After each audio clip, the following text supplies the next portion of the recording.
औज़ुबिल्लाहि मिनश्शैतानिर्रजीम बिस्मिल्लाहिर्रहमानिर्रहीम अस्सलामु अलैकुम वरहमतुल्लाहि वबरकातुहू।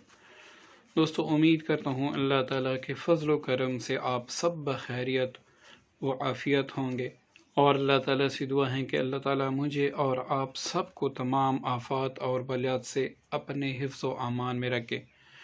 दोस्तों, जैसे कि फ़ौरी तशख़ीस का ख़ास अमल आपको स्क्रीन पर नज़र आ रहा है, तो इस अमल की बरकत से आप किसी की भी फ़ौरन तशख़ीस कर सकते हैं, वो भी पानी के ज़रिए से। और ये अपने नौइयत का एक ज़बरदस्त तशख़ीसी अमल है जिसकी तशख़ीस 100% सही होती है।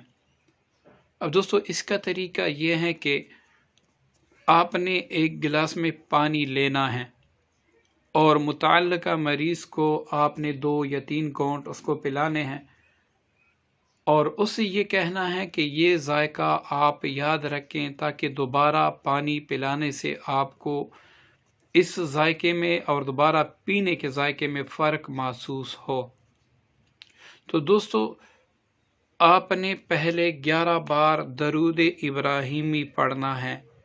यहाँ पर आप कोई दूसरा दरूद पाक नहीं पढ़ सकते, दरूद इब्राहिमी ही आपने पढ़ना है। 11 बार दरूद इब्राहिमी पढ़ लेने के बाद 7 बार ये दुआ पढ़नी है। इसको मैं सुना दूँ ताकि आप को पढ़ने में आसानी हो।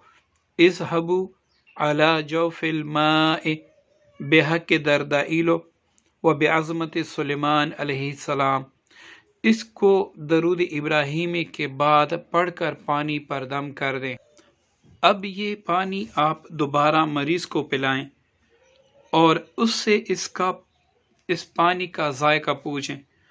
अगर मरीज़ आपको बताएं कि पानी तुरश लगने लगा है, तो आप समझ लें कि इसके साथ जिन्नात का साया है।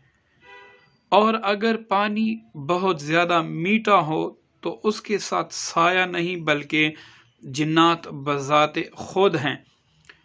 और अगर यही पानी उसको कड़वा लगे तो ये समझ ले कि उस पर सफली अमलियात मतलब जादू हुआ है।